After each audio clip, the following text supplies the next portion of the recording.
planet, 2 million light years away, came a desperate plea for help. Buried my career in orbit. But Babel won. I can't do it.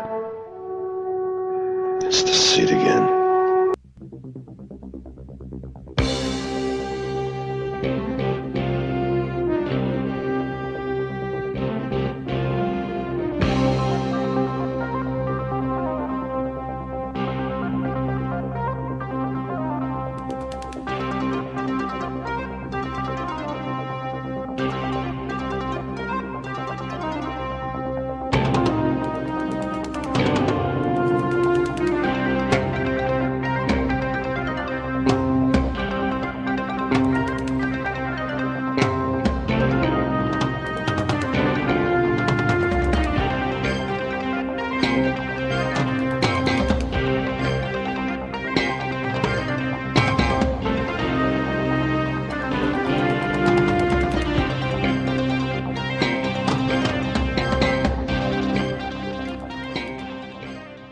Official podcast of Plaid Stallions. I'm Brian, and with me as always is Jason.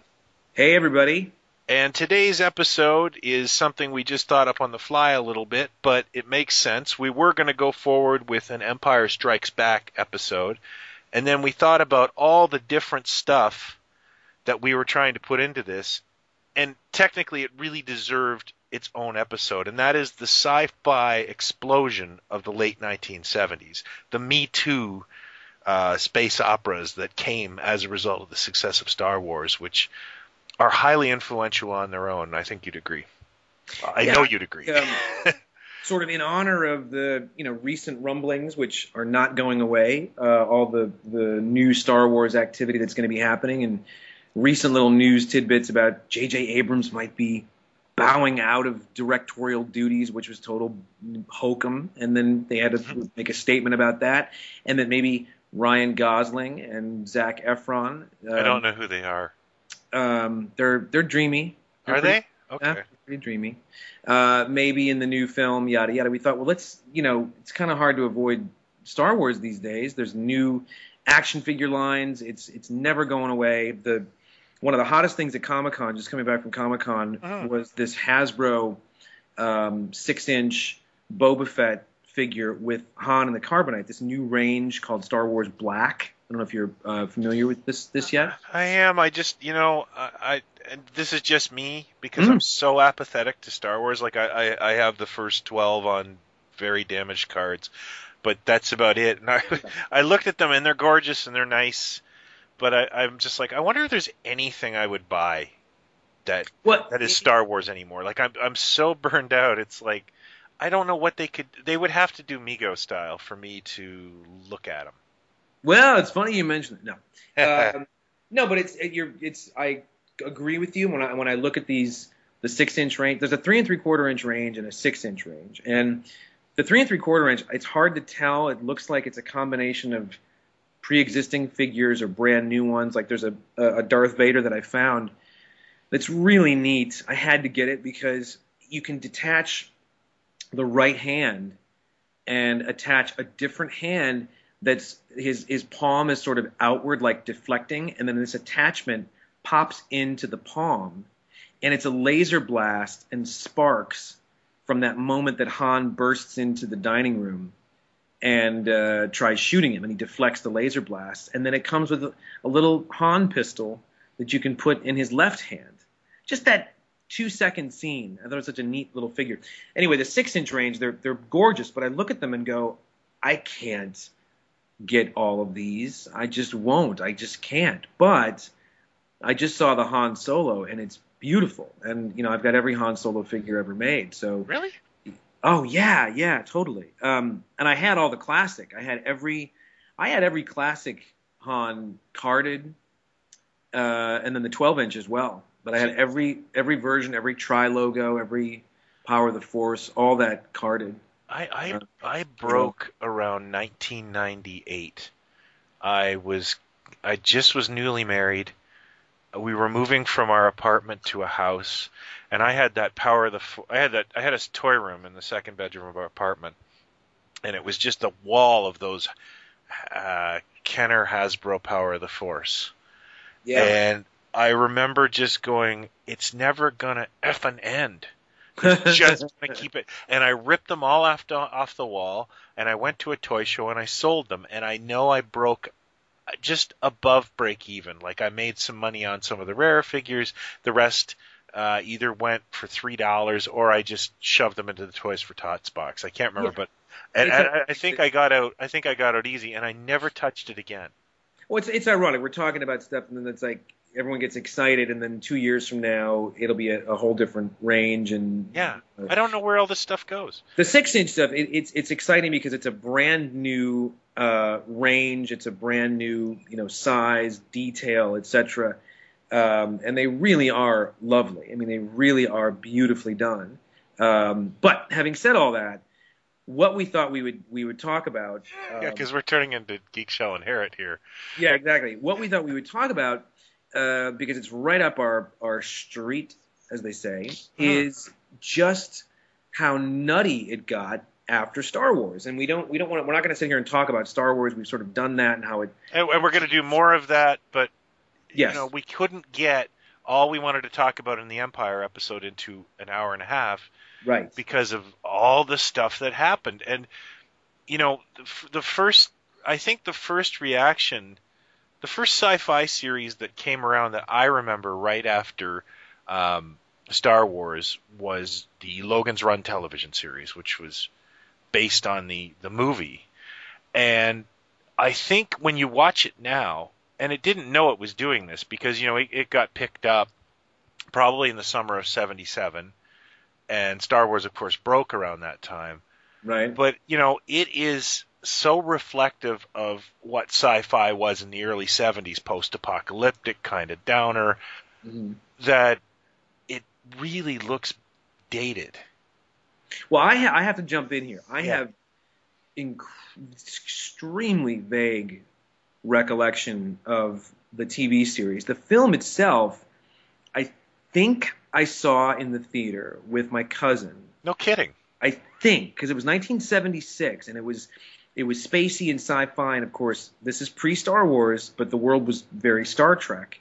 Although I may be getting it confused with actually seeing it on television. I just know that it always sort of disturbed me a little bit, Logan's Run. There was always something a little strange about it. It's pretty adult for a kid to see. And it's not a fun movie. It's not action packed and fun, and it's strange, and it has a sort of overall bleakness to it, I think. The themes of it and everything. And it's got a moving, eerie soundtrack. I love the movie. Yeah, okay. But the TV series is probably my first love because I just remember it from that year. Yeah, I don't think I have any recall of actually seeing that as it aired. I remember photos in Starlog and things like that, but I'm not sure I ever saw it when it aired. So I also had the British Annual with comics about the show as a kid, so I think it kept it in my memory. Did you ever get? Do you know the British magazine called Look In? Yep. Are you familiar? Oh, you are. So, and you know that there was a 2 or 3 different comic strips in each of those issues, and there was a Logan's Run strip. Yeah, did you ever get any of those? Yeah, I mean, I didn't get those as a kid. I did get some British comics as a kid from family and friends, but not those. I've discovered those as an adult, and I do have a bunch of those. Oh, you do have them. So you got all the Logan's Run. Did you know that there was a hardcover, like a celebratory look-in book that came out a few years ago? No. Oh. For those listening, Look In was a really cool concept. It was a British weekly that 2 pages were devoted to regular television series, and there would be a Battlestar Galactica comic, there would be a Man from Atlantis comic, there would be a Bionic Woman comic, as well as British television programs as well. It was almost like I think Grange Hill and other things like that. I think what it was almost like a TV guide for ITV. Yeah. So in other words, they could never put images of Doctor Who in there. There was never articles on Doctor Who.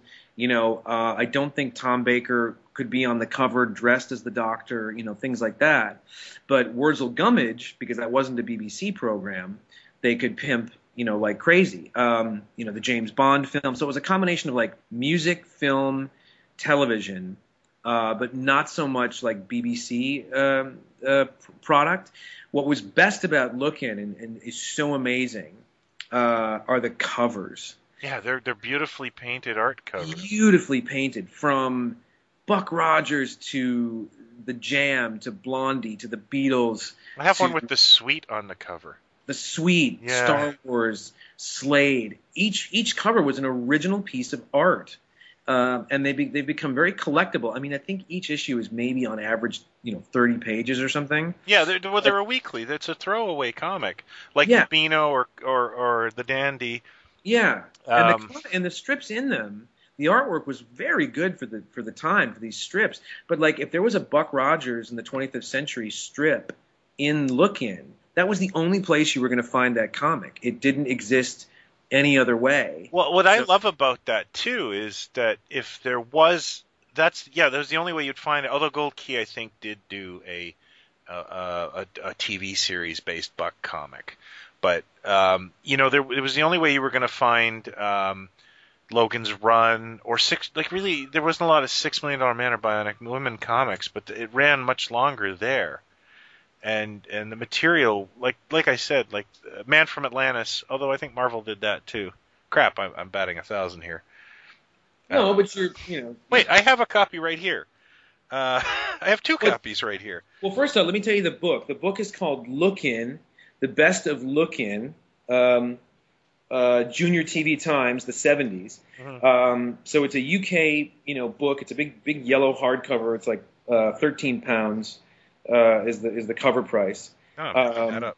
So check it out on Amazon UK or whatever. But it's great because the inner and back cover, double spreads show you all these great painted covers. And I'm actually looking at the Logan's Run cover right now. It says, "This is Logan's Run, TV's newest sci-fi action series." I've got that right here. The issues I've got, actually, I forgot about Enid Blyton's Famous Five.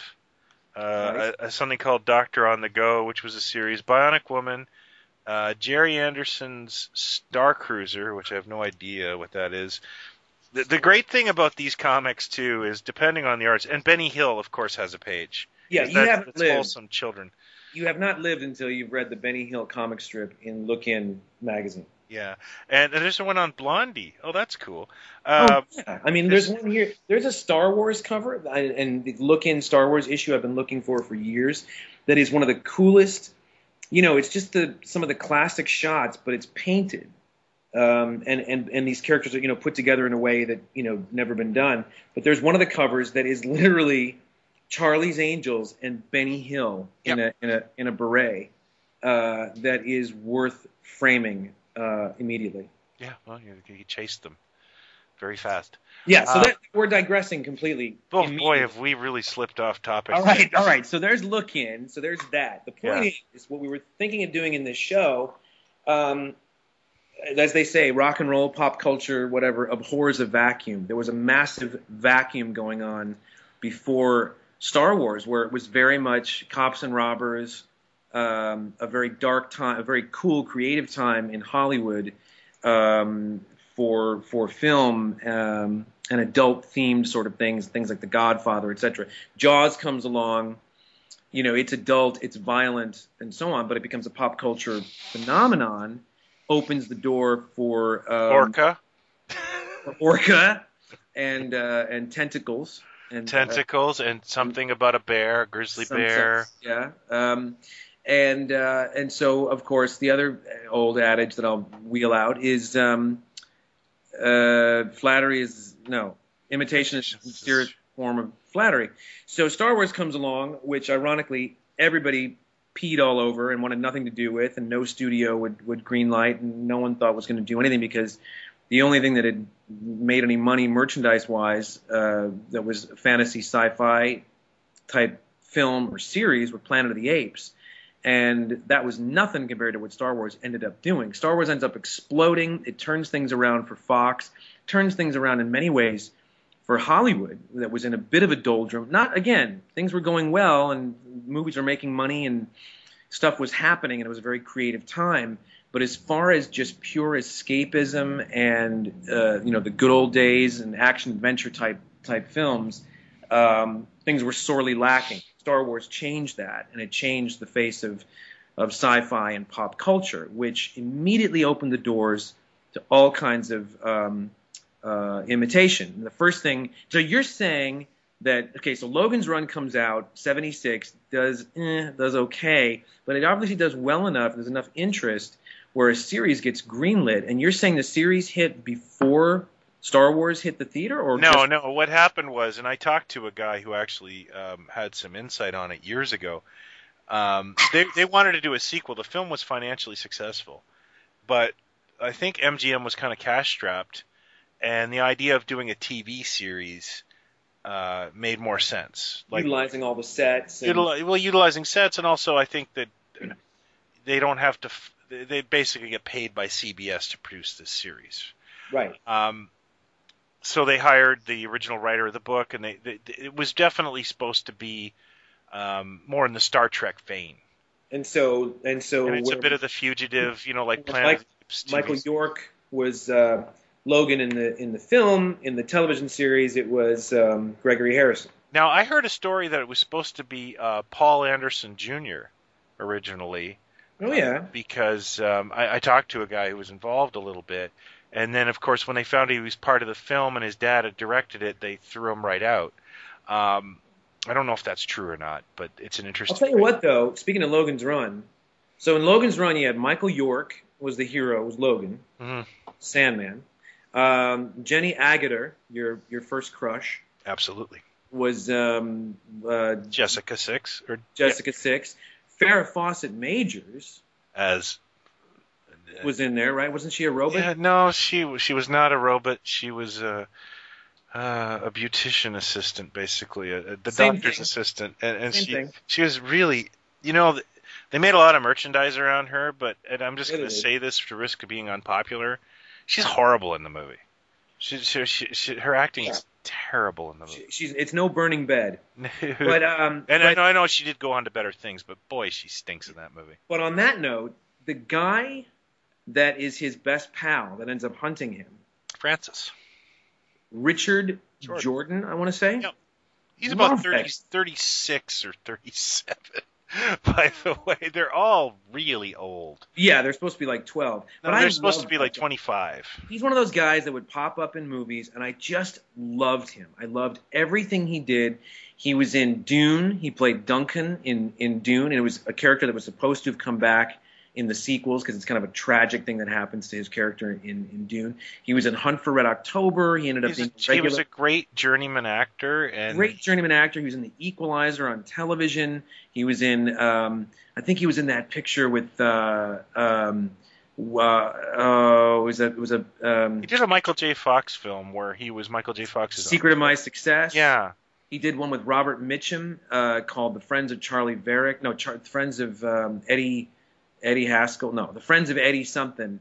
Yeah. And he's one of those guys, 70s, early 80s. He died very young. He died in about 1990. Yeah.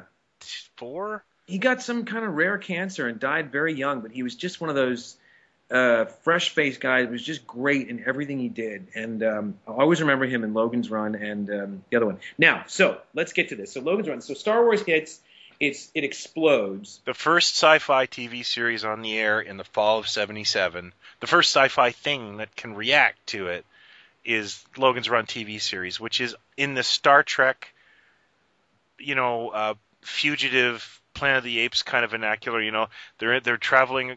They changed the book, or they changed the movie significantly, okay. And they did away with some of the trappings of the movie, and basically Logan and Jessica and Robot Rem, who has been added for the series, he's like the Spock of the series, are driving around the post-apocalyptic environment, being chased by Sandmen, and they go to cities and they solve their problems, and they go to a next city. And I got to say, the creator of Logan's Run, William Nolan, he bowed out very quickly when they added the producers of The Love Boat to the show. On the love. Two guys who just Now- didn't have any clue how to do a sci-fi show. It's not great.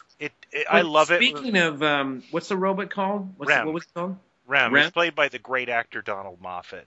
Who played the president in, speaking of Hunt for Red October, he played the president in Clear and Present Yeah, Danger. he has a whole Harrison Ford connection because he's also Henry's dad in Regarding Henry, I believe, and Classic Abrams script. and he's also best known for The Thing. You know, I know you gentlemen are busy, but if I could not spend the rest of my life tied to this effing couch. Yeah. He also was in Series 1 of Armistead Maupin's Tales of the City that aired on public television, that first series that was done. I believe, he was one of the characters in that. He was terrific in it. He's fabulous in Logan's Run. He is the standout character of the show. But the show got canceled 13 episodes in because it was a hit with kids. They moved it around a lot. It should have been a shoo-in because kids were all edged on sci-fi. It should have been a shoo-in. And, of course, the famous story that Mego actually had product ready for Toy Fair. The show got canceled. They ditched the product. I own the product now. I've tracked it down. But after that, after this time to calibrate, all of a sudden people were looking at Star Wars and just ripping it right off. And it goes from good to bad. I thought we'd focus on TV first, because there was some really fun stuff on TV. Well, the first thing that I think of, you're talking about Logan. I mean, Star Wars really, we didn't really think in terms of calendars much as kids. But when I look back now, it really was just a year of just eat, sleep, drink Star Wars. Everything. The only thing Logan's Run was able to do to react to Star Wars was add some droid-like characters to one episode.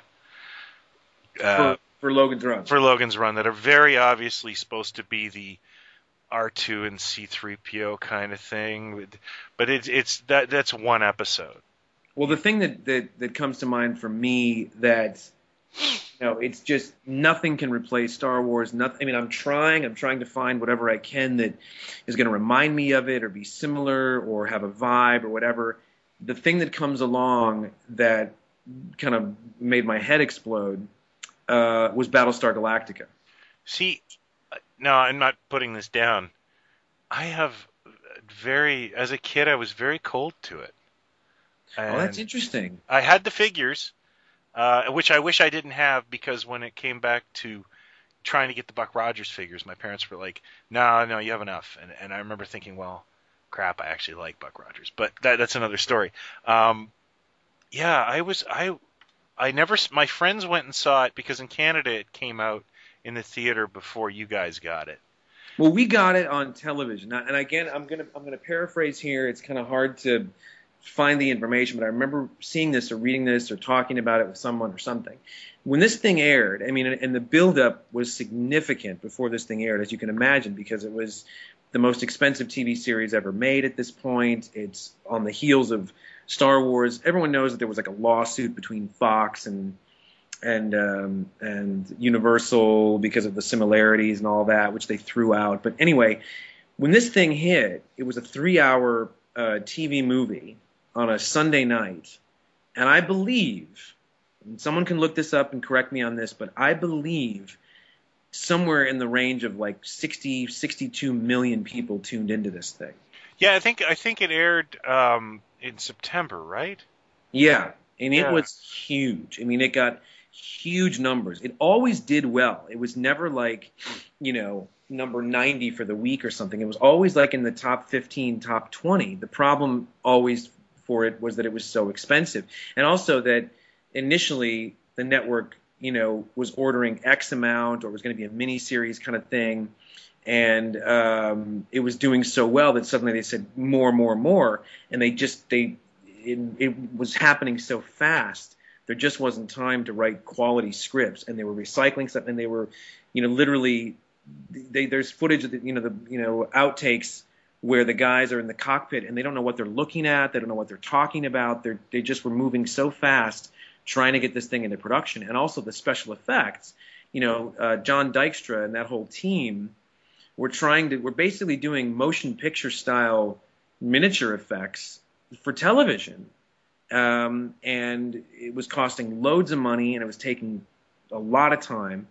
But I fell in love with the thing immediately, of course. And Starbuck was the Han Solo, and Maren Jensen, I had a huge crush on her. Was Apollo's sister, but it was a big deal. And the toys, I think, hit not long after. And when it aired on television, not long after that, they put it out theatrically in the U.S.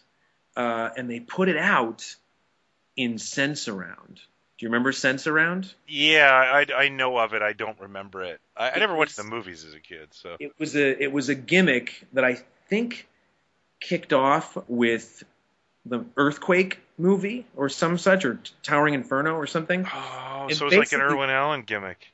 Something like that, where it was like, I think basically what it was just there were an extra 75 feet of speakers or something in front of the theater that shook the hell out of the theater during the action sequences and the rumblings or whatever. And I saw it, having already seen the pilot. I went to the theater and saw it in Sense-Around. It was a big deal because it was just, again, we wanted to see anything close to Star Wars. So for me, seeing that every Sunday night or whatever night it was on, it was as close to getting Star Wars every week. And then buying the toys, and General Mills had huge tie-ins in the U.S. with Battlestar, where like across the General Mills cereals, like every different cereal, either had a trading card or a sticker inside. Or I remember that. Yeah, all kinds of stuff. And they did that with Star Wars too. Yes, exactly. It very much followed in the footsteps. Same thing with like Wonder Bread. They did a set of Wonder Bread cards just like the Star Wars ones. I think Topps did trading cards, puppy stickers, all that stuff. You know all about the rack toys. But the coolest thing that happened for Battlestar, I had this as a kid. I played with it until it disintegrated. And as I got older, I'll tell you the follow-up.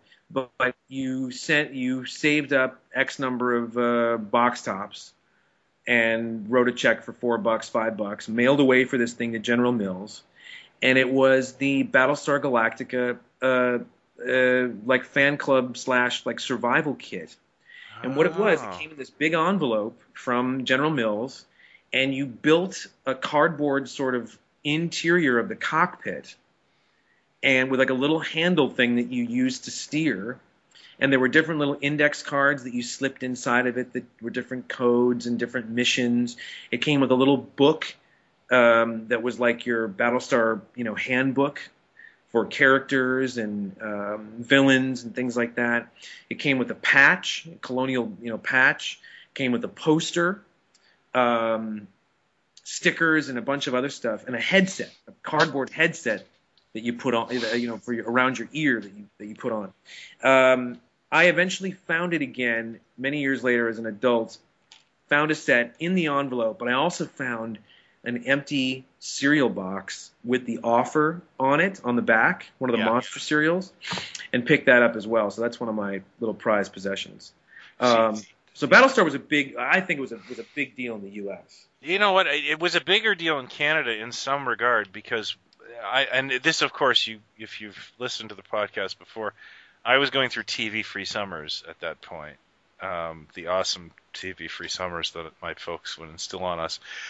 I had no idea this existed. So in July of '78, my friends were like, "Oh, we just got back from seeing Battlestar Galactica," because it came out in July in Canada as a theatrical release. In fact, there's one story where Mego flew one of their executives to Canada to see it, and he flew back and said, "We don't want this. It's crap." And that's why Mattel got the license, because it was offered to Mego first. Oh, interesting. So I didn't see the show till it aired on TV. I hated the character of Starbuck because I hated the name Starbuck. It seemed so forced, and I hated when things were named spacey. I don't know just even as a kid, that made my skin crawl. I get it. I did, and I didn't like the Marvel comic. I didn't like the art. They put one of their like sea people on the art, so or one of the they just wasn't inked well. I bought the figures. I played Battlestar Galactica with my friend Neil down the street. We would just basically hold our arms out and run around his backyard pretending to be in Vipers. I remember doing that, yelling Starbuck, Apollo, Starbuck. But we didn't know much about the characters or anything. I was confused by the show. I didn't know who Imperious Leader was because I had the figure of him, but he wasn't in any episodes. I didn't know who the Elvions were. The whole thing just didn't gel for me. And I think I finally saw like Saga of a Star World, the movie, in my 30s. Like I finally just watched it. Like wow. It's just never. My wife got into the new show, and then I started going. I should watch the old show. And I couldn't believe how like the outrage of people who couldn't stand the new series. When I watched the old show, it's like it's kind of have you watched this thing in a while? It's a little goofy. Having said that, and I'm holding it in my hands because it's still on my desk.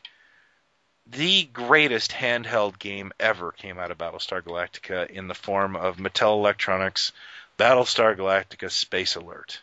Oh wow! I love this game, and like this is my childhood what I'm holding because I will not get rid of this, and it's crazy how good and addictive a little handheld game this is. Basically, it's just 3 Cylon Raiders shoot. It's a bit like Missile Command in a very LED simplified form, but you just have to shoot back and stop the Raiders from hitting your Galactica. If I had a nickel for every time I heard that. Well, yeah, I know it's a sexual euphemism, but that's basically the thing I took away from it. I don't hate Battlestar Galactica. I don't want to put that out there. I've just never had that connection with it that I have with other stuff of the era. That's okay because it turns out it feels the same way about you. I know. It's actually says so things that's online. television. That's what's going on with television. In the meantime, Hollywood is ramping up, trying to get something. Before this Star Wars sequel comes out in 1980 that everyone's already talking about. Everybody's trying to get in on the sci-fi bandwagon. Everybody wants merchandise. We'll see parallels with. Not just the studios going, green light it. It's like Star Wars, get it out there. Toy companies were doing the same thing. It's crazy when you pick up an old toy magazine from 1978 because everyone's got robots, everyone's got ray guns, everyone's got swords. Like, right, and everybody. Year before they don't. And what's ironic is, nobody wanted to take a chance on Star Wars because nothing had really been tested that way. Merchandise-wise, there's the famous story of Lucas, saying to the studio, "Hey, is it okay if I have the rights for merchandise for the sequels just in case?" And them laughing him out of the office, which no one has ever been able to do since. So everything, from 77 to 79 is 20th Century Fox copyright. Everything from 80 forward is Lucasfilm because he retained the rights. So everybody's leery of jumping on anything before Star Wars. After Star Wars, they're tripping over themselves trying to get merchandise for the next sci-fi thing, and it ends up, in some ways costing a lot of the toy companies because they make this investment and nothing pays off quite the way that Star Wars does. Mattel, and we'll leave Battlestar here, but I think Mattel did very well with the Battlestar Galactica license. They made a lot of stuff. Well, actually, I have Toy Fair toy articles about it. It did really well while the show was on TV. Right. And the minute that it went off TV, and this is a Mattel executive, it died. It probably got saved a little bit by Galactica 1980, as did the second season of Buck Rogers helped sell the old Mego Buck Rogers. But yeah, it was a hit until it left the airwaves. Then it just died. Right. Yeah. So now we go back to motion pictures. And the next thing so we've got some other stuff happening in television, which we'll get to, some Saturday morning stuff, even in the world of sitcoms. But we can't talk about absolutely everything. But the next thing I think that happens movie-wise that I recall, it's either Buck Rogers in the 25th Century or it's The Black Hole. Actually, the Black Hole came out just after Star Trek: The Motion Picture. I think it's Buck Rogers. So Buck Rogers, okay. So Buck Rogers is still now. I knew Buck Rogers as the strip because my dad would get me the reprints of the Flash Gordon and the Buck Rogers strip. So I was aware of these characters, before the cartoon came, the Filmation thing happened, and before the Buck Rogers TV series and all that stuff. But Buck Rogers, ironically, was put together by Glenn Larson as well, just like BSG. BSG. And it came out. The movie came out in March of '79. Another one I missed at the theater. I don't know if you caught it. I caught it in the theater, and I think I knew that it was going to be a TV thing, but I caught it in the theater because the poster was magnificent. And yeah, it really is gorgeous. On the poster, I think it says he's come back to like turn on the 25th century or something like that. It's something funky, sexy 70s where he's like going to turn on the future, man, or whatever, I just want to make this joke. This is because I've said it a few times to friends and family, and I think they're bored of it. But, the famous scene in the movie is Buck, a man from 1987, brings disco to the 25th century. And 70s so, like, action. Buck is probably not the coolest guy in 1987. He's probably a little Mr. Furley-ish.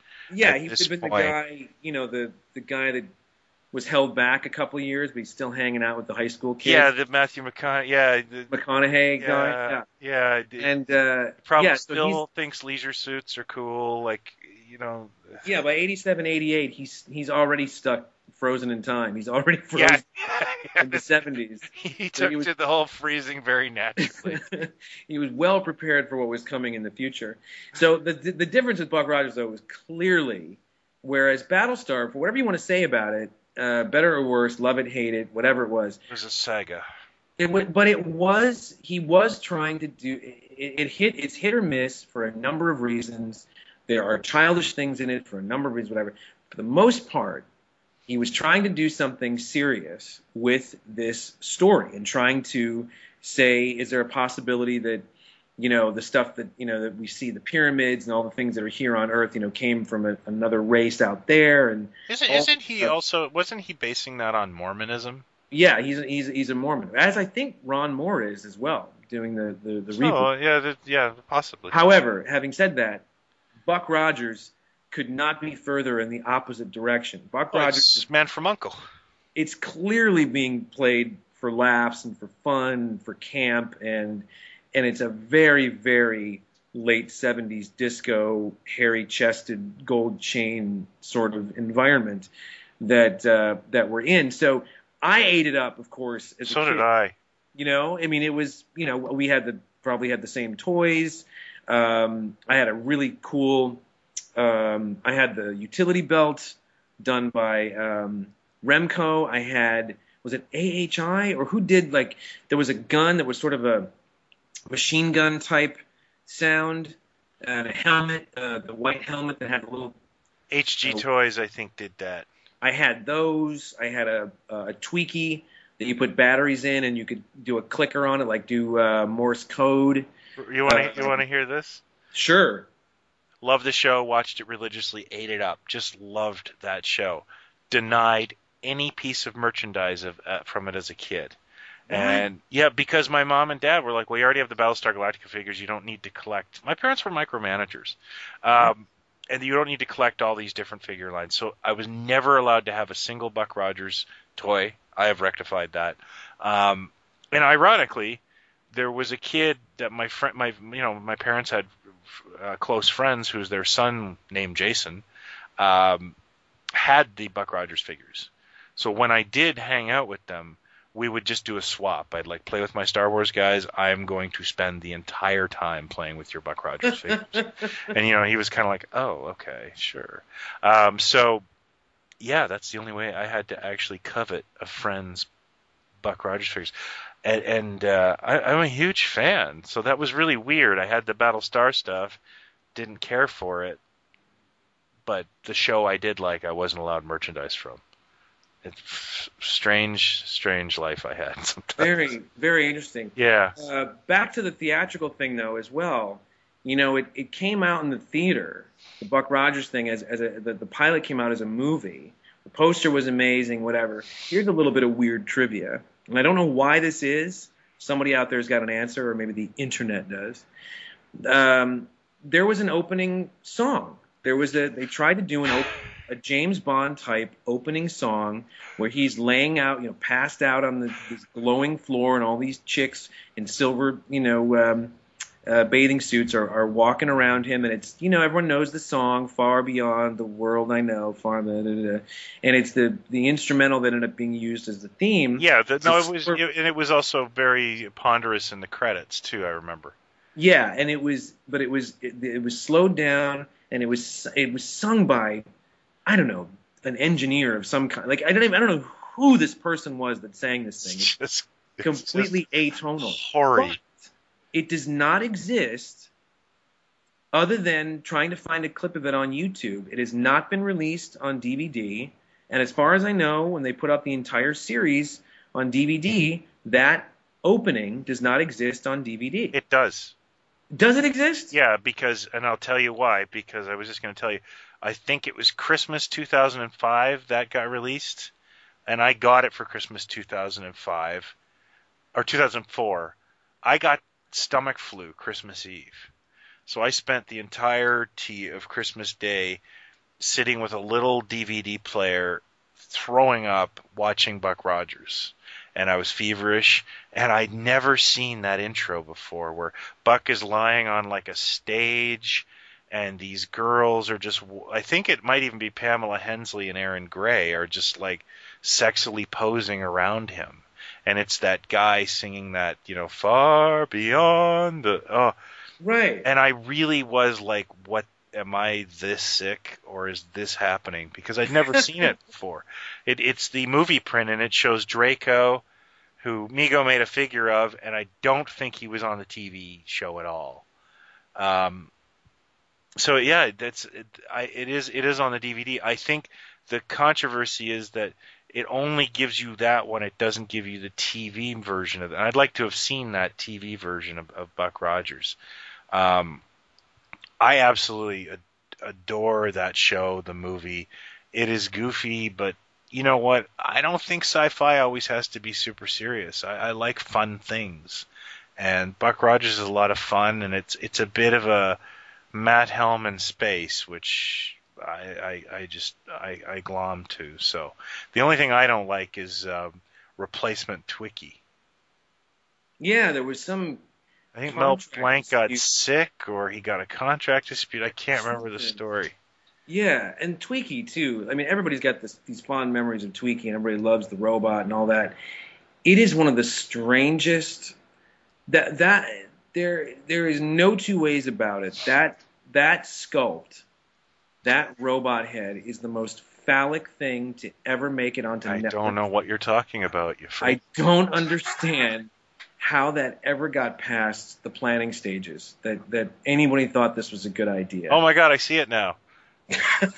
I'm kidding. Yeah, it did all right in the ratings that first season. The box office was okay for it, and then there were problems with the network, or things were being shuffled around, and when it came back, it was completely reformatted with a different story. It was off the Earth. They were on some ship looking for something, and it reminds me a lot of the second season of Space 1999.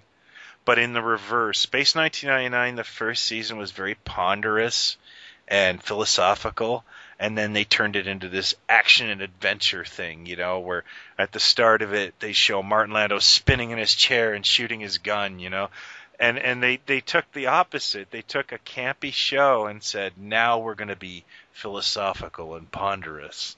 And of course, it's horrible. Like season 2 of Buck Rogers is I liked it when I was 11, but now I was ripped off when I was 11. I thought, where are you guys going with this? Like, what is happening? Like, then there was that other robot that showed up, that big Frighten, that was like campier than Christmas. And he's always fighting with Twiki. I know where you're going with that. Yeah. Like, did Dr. Theopolis, was he even around still, or did he? No, he was gone. And they, of course, they kind of just made like Wilma just an ancillary character, and you had because she was. I mean, they did try to make her this strong, character that could kick ass as much as the next guy. Yeah, but they turned her into a stewardess. Yeah, pretty much. And I think they even had like kind of a stewardessy looking outfit in the second season. They did. It was like she was serving coffee. It was funny. I liked the second season great when I was a kid, and then you're insane. Well, I was a kid. I liked Galactica 80. I remember Wilfred Hyde White. Yes, I love being Wilfred the Hyde new White. guy. Yeah, the 95-year-old new kid in the second season of Buck Rogers. And I remember knowing he was this British character actor. He kind of like, he's going to... hello. I remember as a kid noticing him reading the cue cards.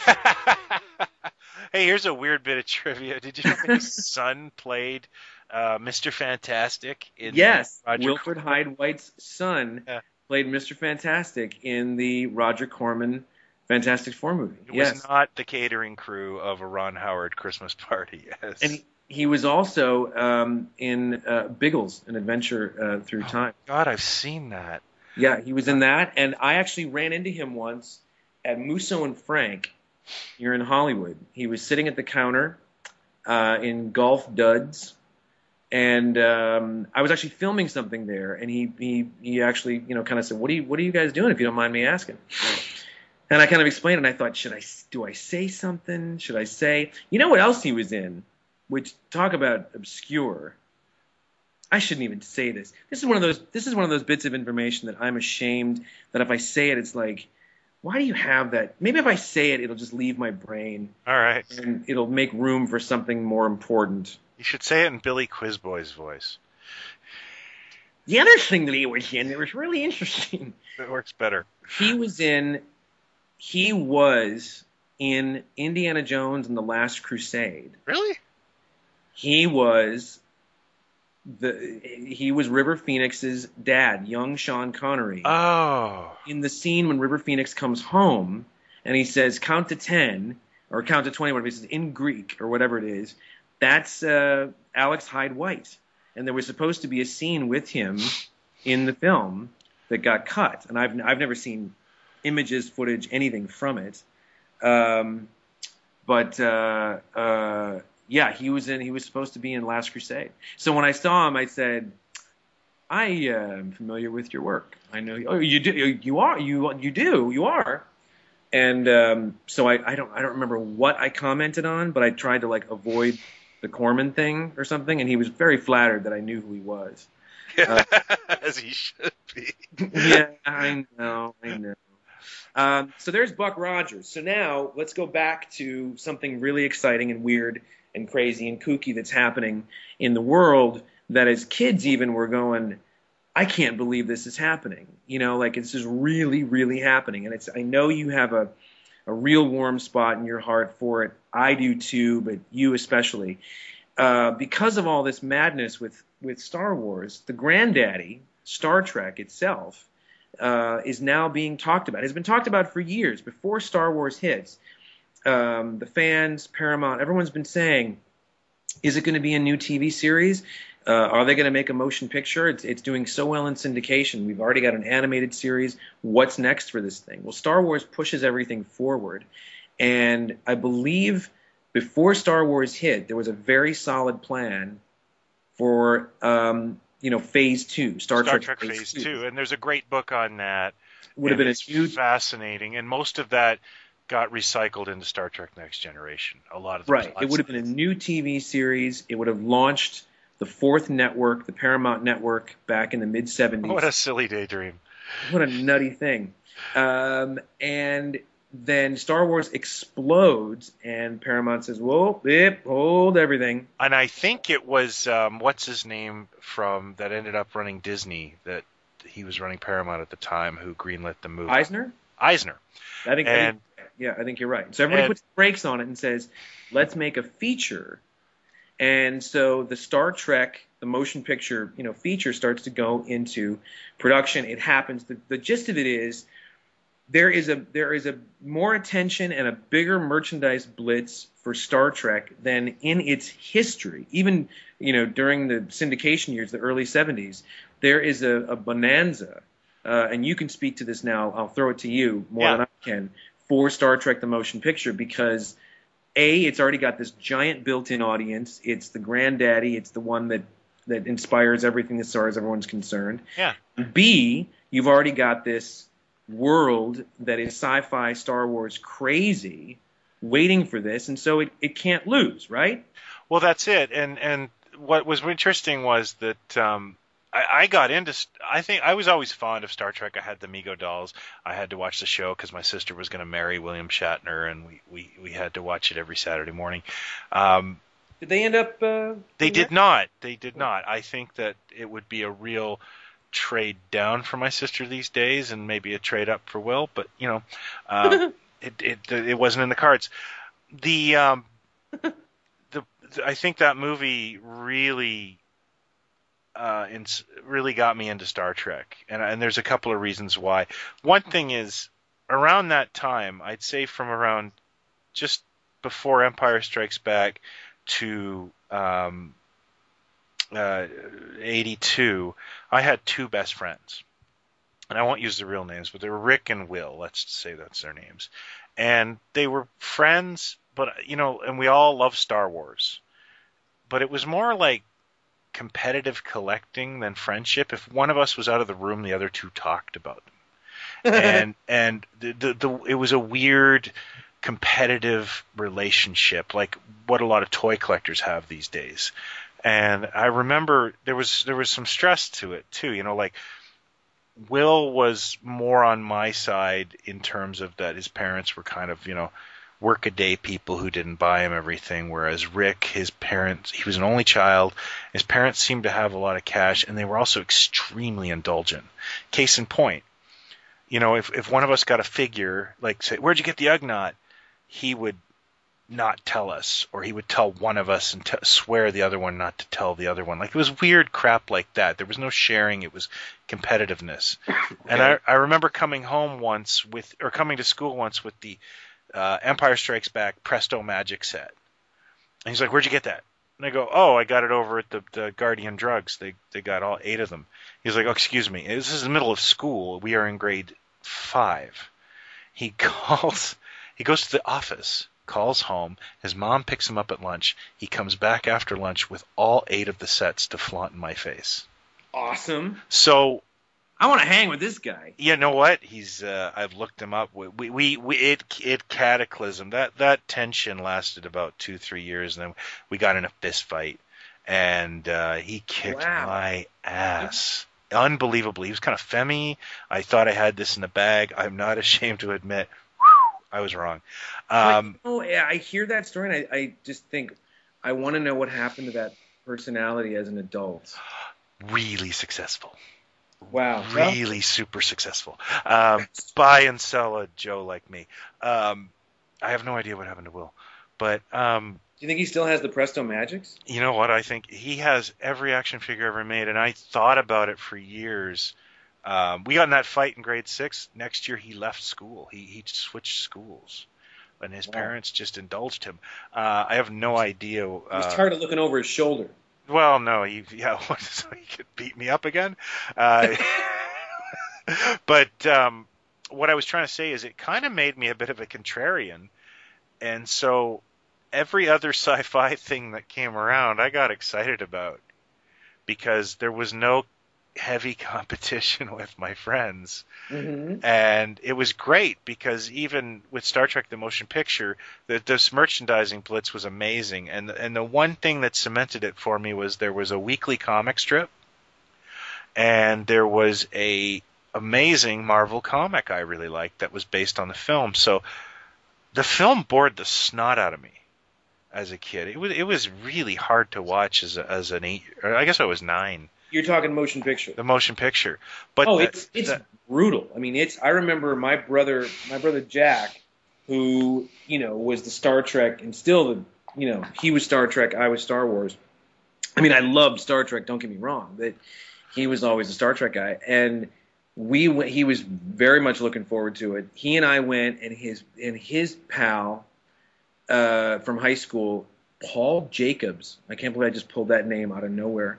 Paul Jacobs. So I'm 8, 9 years old. It's around Christmas time. That's when the movie came out. I remember, yeah. And my brother and his buddy Paul, and they're both about 19.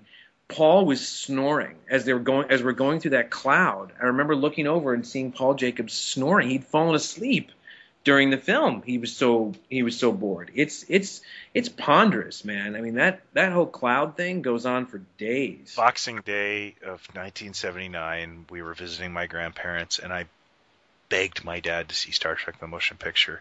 And I remember thinking to myself, midway through it, going, I've made a huge mistake. I should have picked Benji. Well, I should have picked the Black Hole. You should have picked Black Hole, yeah. Because I could not get my dad to see the Black Hole because of Star Trek the Motion Picture. He was so bored, and I was bored. And what's extraordinary about Motion Picture is that they, in so many ways, the door was wide open for Paramount, for the team, for Star Trek. They should have hit a home run. I mean, like the miracle of miracles, this show that barely limped into a third season, that nobody cared about, found an audience in syndication. This amazing thing happened that had never happened in history, where it finds this audience. There are conventions going around the country, around the world. There's a merchandising blitz that never existed during the lifetime of the show. There's an animated series. In other words, from the time the show hit the air in 1966 until the animated series went off in 1973 or whatever it was, I mean, it was kind of constantly in the consciousness. And while they're debating on what to do with it, Fox comes along and Lucas come along with this other thing. And it should have been like, okay, Star Trek, now you can do whatever you want. You cannot lose. To blow people's minds and take over from Star Wars or something. And instead we got this, I don't know what we got. I don't know what that motion picture was supposed to have been, but they really shot themselves in the foot with what it could have been and all the action and excitement and adventure that it could have been. On the other hand, we did get this giant merchandising campaign from Mego and was it Parker Brothers, the phaser game, South Bend did those. South Bend did that double, the two phaser thing. McDonald's Happy Meals. McDonald's, I think might have been the first Happy Meals. Right, I think that's the first licensed Happy Meal was the motion picture thing, right? Yes, if I recall. I mean, I'll have to Wikipedia this after and prove we're right, but it was close to being the first. I have those, by the way. Those were so such happy memories. Absolutely. I don't even like McDonald's now, but that is completely a treasured memory. And I went... Those boxes, the TV commercials, the boxes for those things. One of the things with the first J.J. Abrams movie and the Burger King tie-ins, I totally went apeshit. And I bought all those Playmates figures, and I just couldn't handle it. It was such a vibe to that first movie feel. I loved that first movie, in spite of the movie. What's so sad about that, though, too, is here you had all these visuals. You had all these characters in the action figure range, the 12-inch range, even the TV commercial had a Klingon in it, for God's sake. The McDonald's TV commercial had a Klingon in it. You had... all these visuals that involved all these creatures, these new aliens and new creatures. I mean, that's one of the things that the cameo aliens.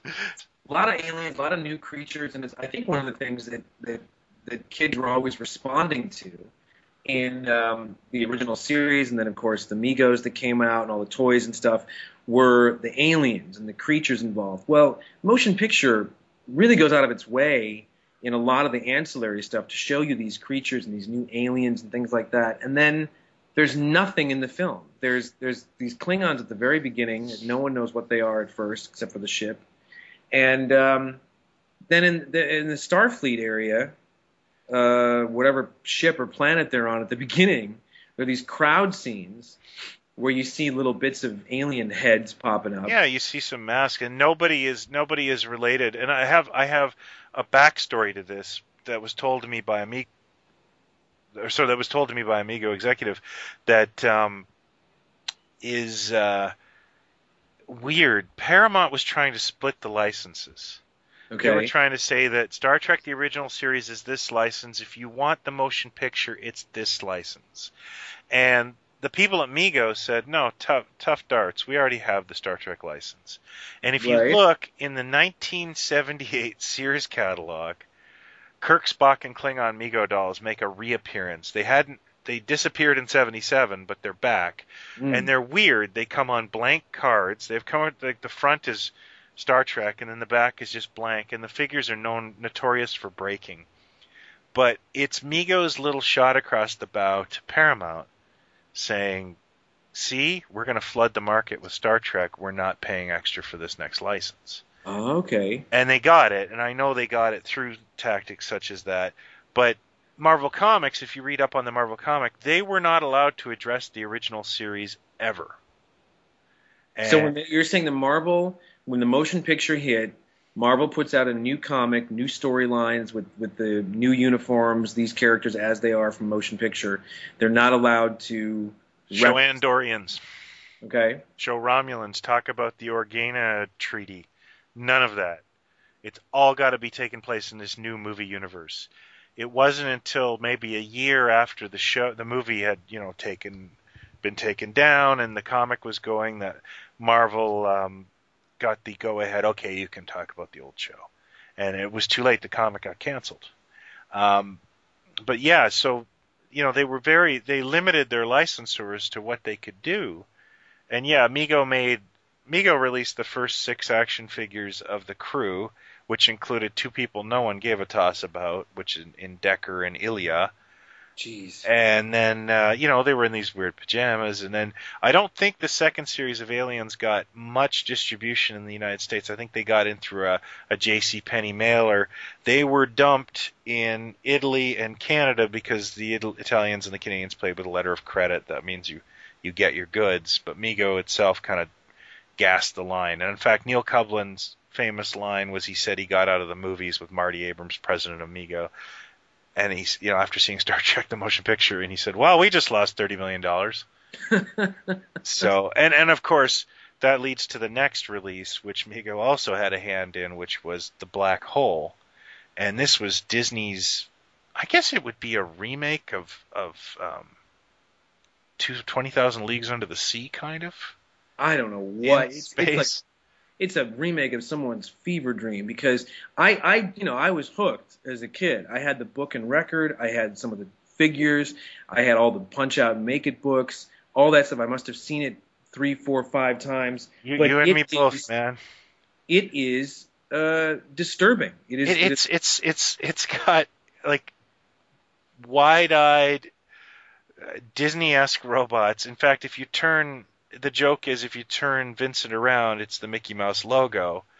Oh, is it? Yeah, and then it's got disemboweling scenes. Yeah, and like humanoids, people that are like, have no souls, and that final bit where they go... I was just going to say the Dante's Inferno hell scene. Like, you're 9 years old, and you're like, I'm 9 years old, Disney! Yeah, I just got like a piss halo. Yeah. Right in my seat in the theater, like, trying to eat my popcorn and look cool. I guess that's Reinhardt in hell, right? I don't know what it is, but it's, Disney was like trying to go, okay, we're going to make some serious sci-fi here. We're going to make Star Wars at the same time. But, I know we got the word Disney in front of us, but this is going to be a real cool kick-ass, sci-fi movie. And it was like it went way too far in the other direction. Plus you had this strange cast that was like... no kid knew. Ernest Borgnine and... Anthony Perkins... what's his name? Robert Forster. Robert Forster, who is just dynamite in everything. But he kind of. You're like, what are you? How did Robert Forster for the, and Yvette blah blah, from the Time Machine and the Forgotten Bottoms. Which one was he? Joseph, I think. And do you remember the Disney special he hosted about special effects for the Wonderful World of Disney that was all about the Yes. black hole?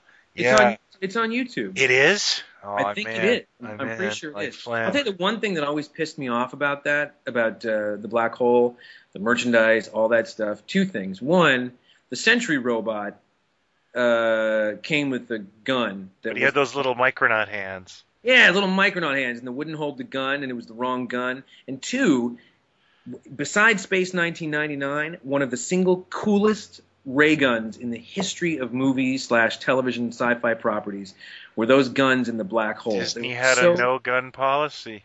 They were so cool. And you know what? Marx in the UK was going to make one.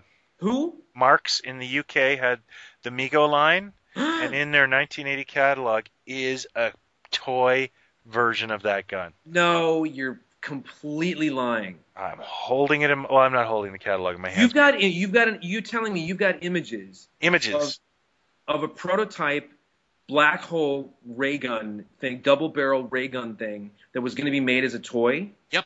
And you've never put it. I've never seen this. I've been sitting on it like a little Easter egg. I don't know why.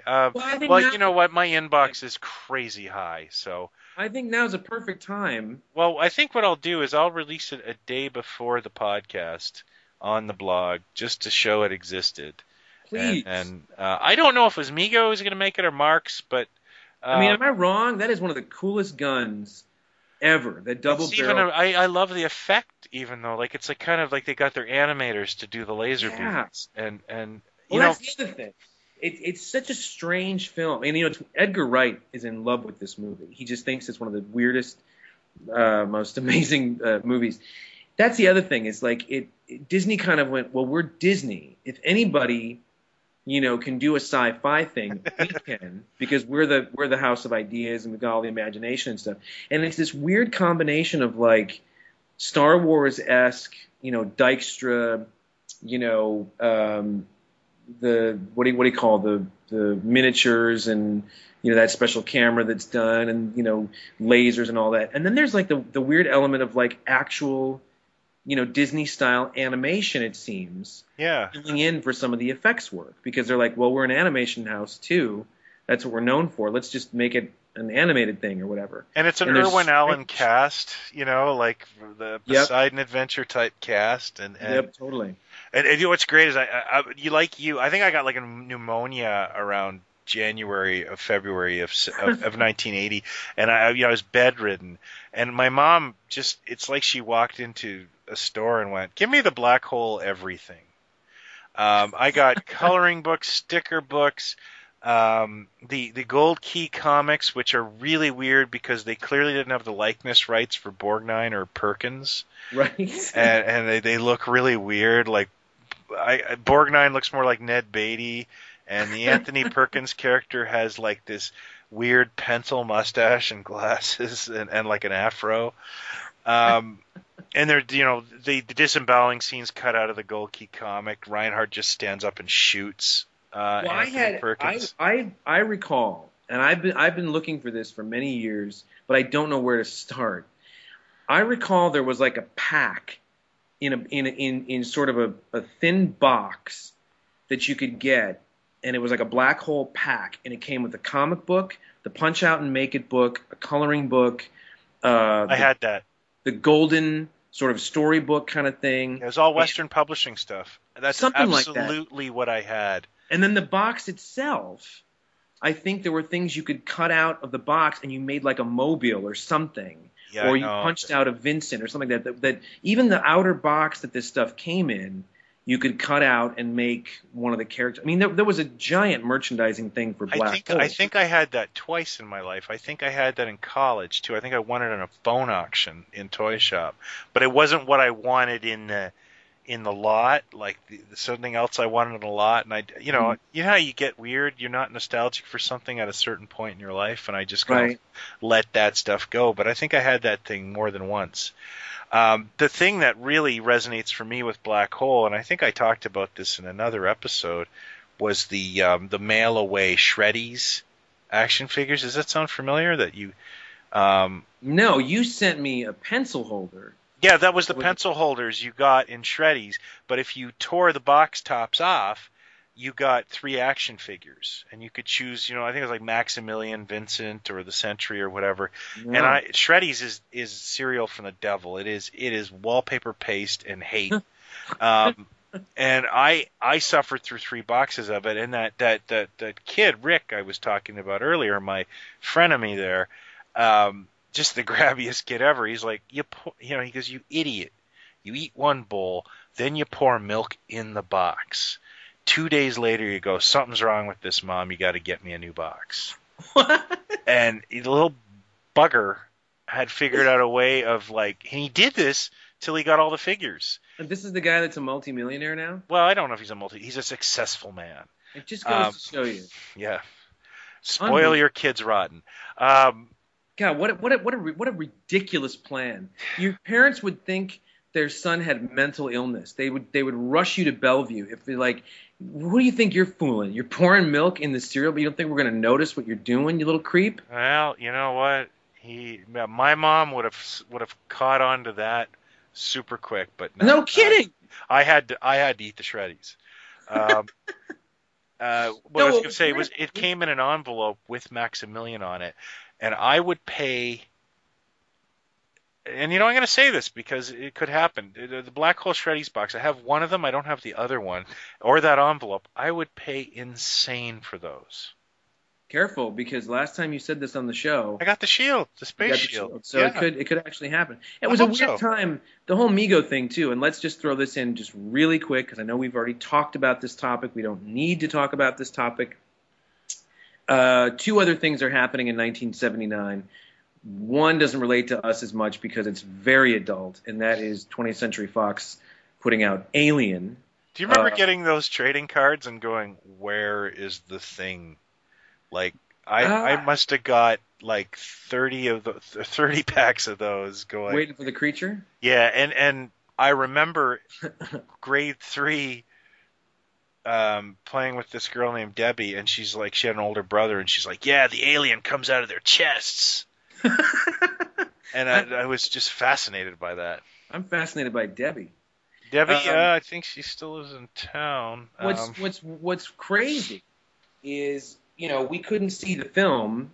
It obviously was pretty adult. We just came off of Comic-Con where the reaction alien figures are on their way, and you got an early bird kit that I picked up for you. I thank you, sir. And the way till you see the card art, it's just so fun, so 1979. Anyway, we couldn't see it, but I remember standing in B. Dalton bookstore, flipping through the heavy metal softcover comic adaptation. I did that too in Key Books, yeah. And it scared the pants off me. Actually, I think there was a photo version I was looking through. There was a photo. There was some kind of a making of thing too that I saw. No, I think this was like a photo novel. I think that's the one I had. It. Yeah. But I remember looking through the heavy metal comic, and just thinking, when you got to certain parts, thinking someone's going to come around the corner and see me looking at this, and I'm going to get in such trouble because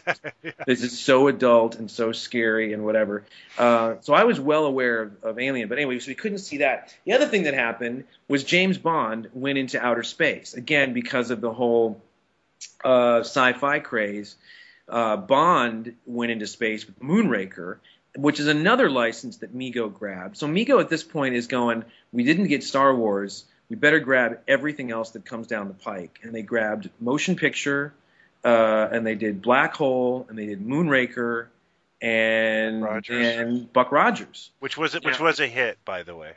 For merchandise? Yeah, Buck Rogers was a hit. They also had a huge they had a huge boost because Christmas of 1977, you couldn't get Star Wars figures, but you could get Micronauts. And Mego had an amazing Christmas of 1977 with the Micronauts. Okay, so now you've got these 4 titles that, ironically, Star Wars is still climbing the charts and doing all kinds of crazy merchandise, but I don't think any of these other... I mean, I remember those Star Trek motion picture figures being on the pegs until what seemed... They were a dog. 84, 85 or so. Collectors bought them. That's why you can get them still on the card, because there were Star Trek collectors. There were even Star Trek stores. I have articles written in newspapers about guys who had collectible shops in Philadelphia and the like that were, stockpiling those because there was a collector nomenclature for them.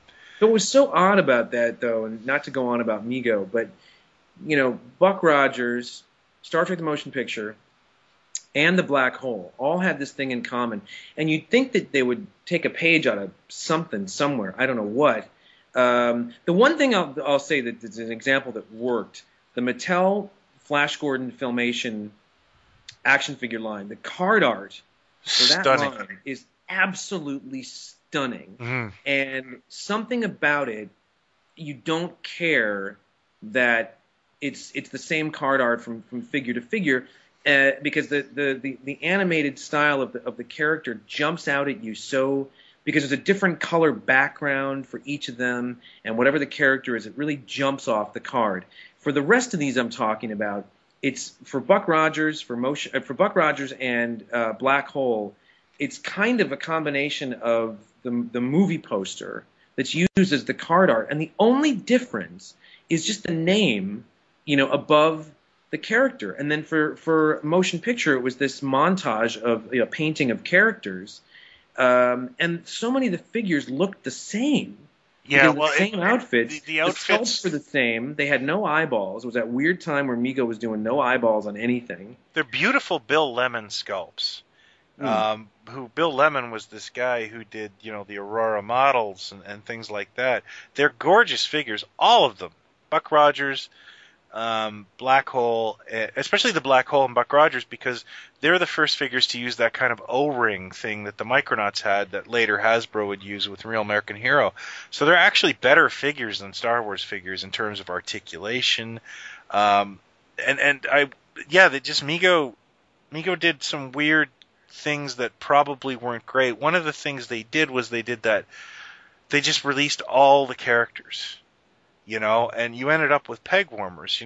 Star Wars was weird and almost an anomaly in that you could make a figure of a guy who had no lines in the film, like Snaggletooth, and kids wanted it. Yeah, there really were, at that time, there really were no such thing as peg warmers for Star Wars. Everything. Well, there was. I mean, I remember walls of R5D4s and things like that. But Star Wars it had more traction than all these other things. Star Wars existed beyond its theatrical run. Right. It was on our lips and hearts, and I think it did have a bit of a die down in '79 before Empire came out. But still, it just didn't stop. It was but unfortunately, it was also a rare thing. Star Trek: The Motion Picture, Black Hole, they just didn't have the traction. They ran out of gas. Buck Rogers was a little bit better because it was a weekly series. It was very geared towards children. Battlestar, the same thing. But anything that they just didn't outlive their theatrical runs. Well, I think part of the problem too is that it just, and I'm not saying Star Wars is is Shakespeare, but Star Wars was so far out in front that the next thing was such a distant second that it didn't even register. And it wasn't just that Star Wars was so big; it was that everything else that tried was not even in the same league. We weren't done with it.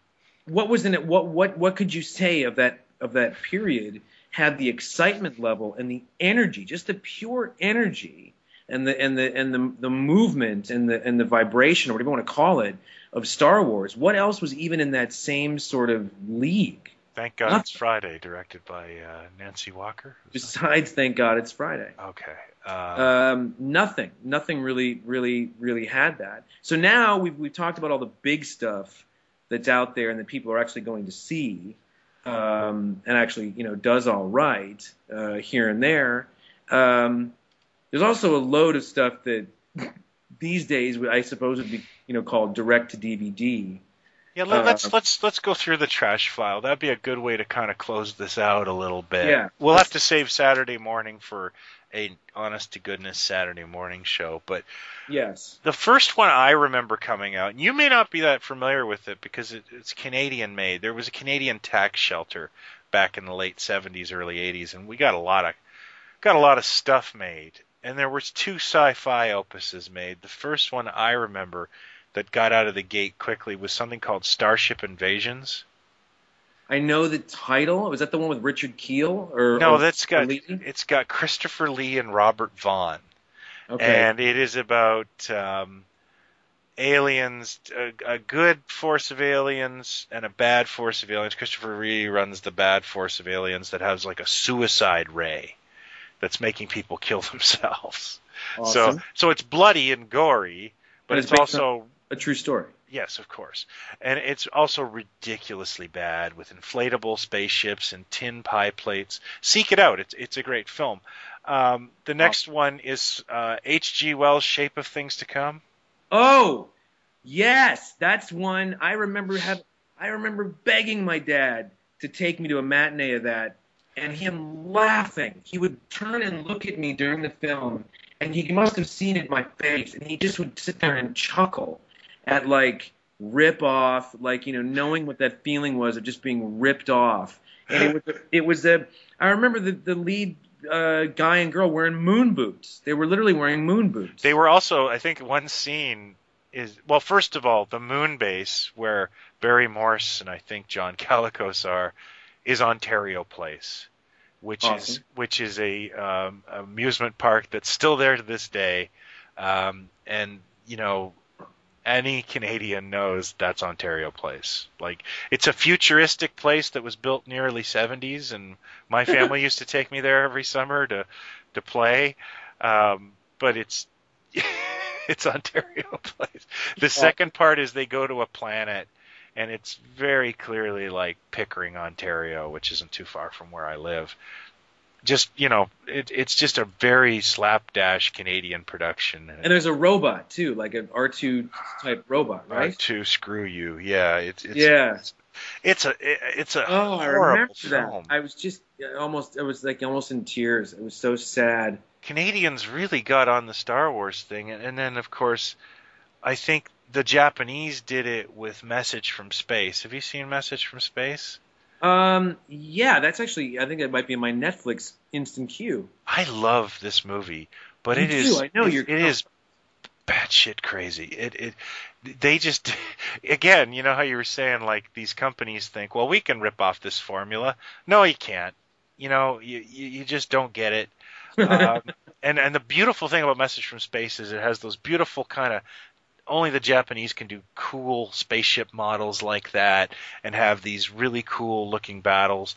And I do love the film just to look at it, but it's bizarre. Like, Vic Morrow's in it. How they got him, I don't know.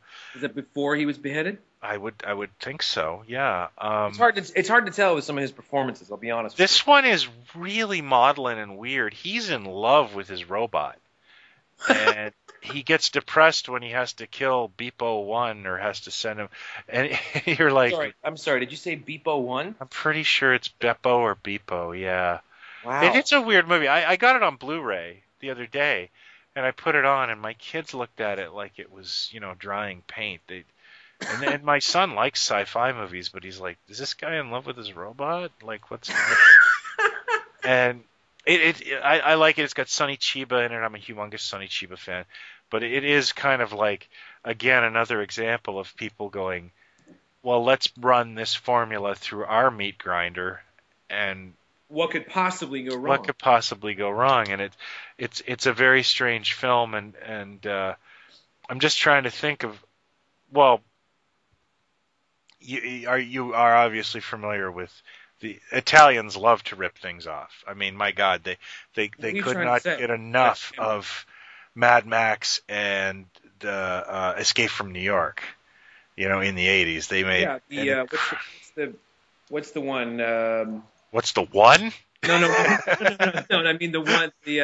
It's Vic Morrow though. 1990, The Bronx Warriors. Is that the one? I love that one. I love After the Fall of New York, and I love. Isn't that Vic Morrow? Though? Vic Morrow's in that one. Yes. Yep. He did not come for Escape from the Bronx. He didn't show up for that sequel. I think that's Henry Silva taking his place. But the Italians, Luigi Cozzi, who's known as Louis Coates, who made a lot of crazy films, he made Star Crash, The Adventures of Stella Star. And are you familiar with this? It's got the Hoff and your favorite Marjoe Gortner in it. Yes, I am, and Carolyn Monroe, right? One of the hottest women of the 1970s. Yes. Who was also in Spy Who Loved Me. And At the Earth's Core. That's correct. And Sinbad and the Golden Tiger, Golden Voyage of Sinbad. That's right. Yes. Wow, I have her autograph somewhere. I thought about her exclusively from 1984 to 1987. I will let her know. Yeah, please do. That is another thing that's like, it's just bizarre. I think Christopher Plummer's in it too. But as a Star Wars ripoff, it's very obvious. It has sword battles with robots. It has a kind of, sword fights. It's got, really disco-y sci-fi outfits. It has scenes, I think, as I recall, where they shoot missiles at the ship and the missiles bore in, and then guys with laser guns come out of the missiles. It's a really bizarre film, and it's not. None of it's really that great, but it is kind of very cult and very popular, and I think that leads to one of the more cult versions of a Star Wars ripoff. And then, of course, when you think of ripoff, you think of Roger Corman and his take on Star Wars, which was called Battle Beyond the Stars, which I think John Sayles wrote the script for. That's right, and ends up, being. I remember I saw that in the theater as well, hoping for a Star Wars kind of thing. It ends up being very much a Magnificent Seven ripoff in more ways than one, and not a terrible script. I mean, it's clearly very low budget. The design is really strange. Like the main ship has boobs. It's really weird. It's such a strange design. And it's campy, and what is it? Is Sybil Danning in it? Who's the woman? Sybil Danning's in it. Marta Kristen, George Papard.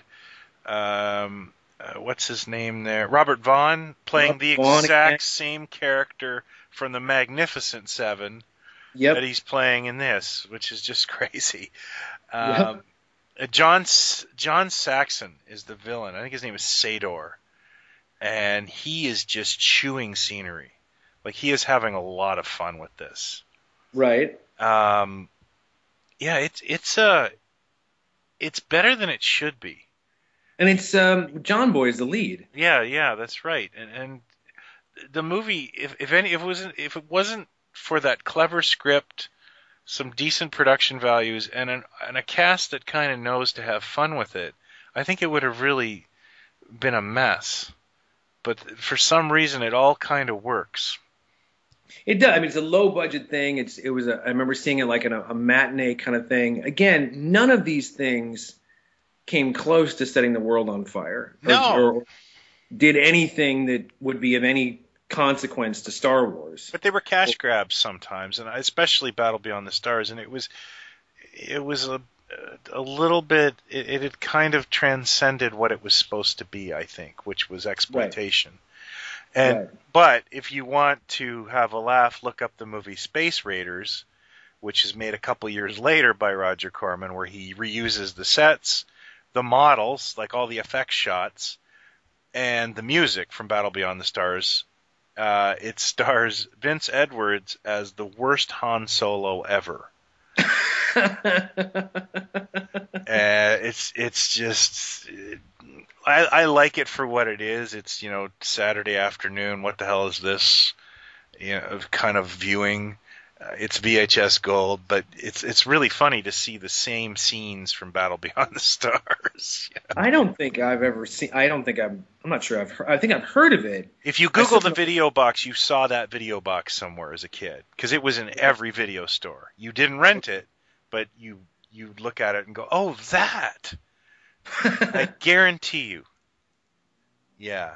So interesting. Mm-hmm. So, which brings us up to really the 70s are wrapping up, the 80s are kicking off, and May of 1980 would bring us The Empire Strikes Back. Yep. Which would change everything once again. But we'll get into detail about that.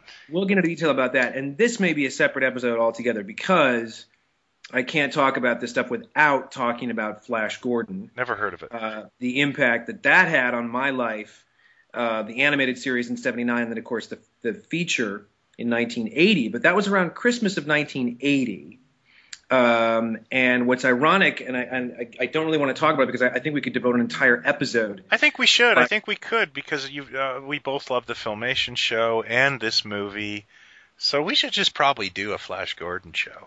I think we should. And what's ironic about it is, as legend goes, and most people know, when Lucas, had a blank check after American Graffiti, and Graffiti did very, very well. The soundtrack was huge. He could kind of do whatever he wanted. He wanted to do space, science fiction, pulpy stuff. He wanted to do Flash Gordon. He wanted to do, very much like the Indiana Jones stuff they ended up doing, a throwback to the serials of the 30s and 40s. He wanted to do a big budget version of Flash Gordon that he loved so much, and for whatever reason could not come to terms with King Features to get rights to do this. Either they wanted too much or wouldn't give enough, or I don't know what it was. And so he kind of turns around and does his own thing. So ironically, he does his own thing, which becomes Star Wars. King Features probably, shoots themselves over and over again after that. And then within a couple of years, they go, we better get something done with this character. And they end up making, a big budget Flash Gordon film for 1980, which is a whole other animal in itself that is. And have you read the Scheimer book yet? No, because I left it. I left it at Comic-Con. Oh no, you need to read it because you'll find out how much Lou Scheimer had to do with your favorite film. I have heard that. Yeah. And something to do with a theatrical version of the animated thing, and De Laurentiis throwing a couple bucks their way and helping with design and this and that. It's a really strange story, I understand. And you know what? That one thing you do take away from that book is how much you like De Laurentiis. Well, how nice a guy he was, because he tried to save Filmation too. Well, I always thought the guy, for better or worse, and choices that he made, whatever. I think he did love a lot of these subjects. Like, I think he loved science fiction, and he loved King Kong, and he loved Dune and Flash Gordon. Whether the execution was always there, whatever level that was, is something else. But I think he always had that passion for fantasy, and I mean, wasn't Barbarella his? Wasn't that one of his? Yep. And Diabolic, he did Diabolic as well. Diabolic, I think. Right? That one I'm not 100% sure. I think Mario Bava directed it, but I thought De Laurentiis was involved. Maybe I'm wrong. You may be right. But he's always seemed to have a real love for the genre stuff. But we should wrap it up there, and then kind of save Flash Gordon and Empire and all this other stuff for other. And we haven't even hit on all the Saturday morning stuff and the television stuff and the comedy, like Quark and Mork and Mindy and all the other things that were influenced by Star Wars and the crazy sci-fi movement of the 70s, and Miko. We haven't talked about Miko and all his theme versions, disco versions of themes. I used to have that. Wow. I thought it was Meko, so that shows what I know. Oh, maybe it was. I think it was Miko. I thought it was Miko because it reminded me so much of Neo. Look, I never said it to another human being before now, so I have no idea. Well, that's it. That wraps up another exhaustive episode. I hope you had fun, and until next time, may the Force be with you. Should we say that, or? I think that's or Hail Ming, one of the two. Hail Ming. Gordon's alive. I'm good. Gordon's alive, yeah. I would love to, come up with some sort of line from, Message from Space or something like that, but I'm far too tired. Yeah, there's not enough Message from Space quotes floating around out there. Yeah, I will end with a Vic Morrow quote from that movie. I will put that in there because I'm sure everybody wants to hear his love for Beba 1. I think people just want to hear Vic Morrow altogether. Yeah. Never a bad time to hear Vic's voice. That's right. So until then, Jennifer Jason Leigh's father, by the way. I knew that. Yes. Isn't that wild? It is. Until then, thanks everybody for listening, and keep the suggestions coming, and we'll keep being geeks about stuff. We'll be back in 30 days. Thanks for listening. Thanks, everybody. And chosen by the gods.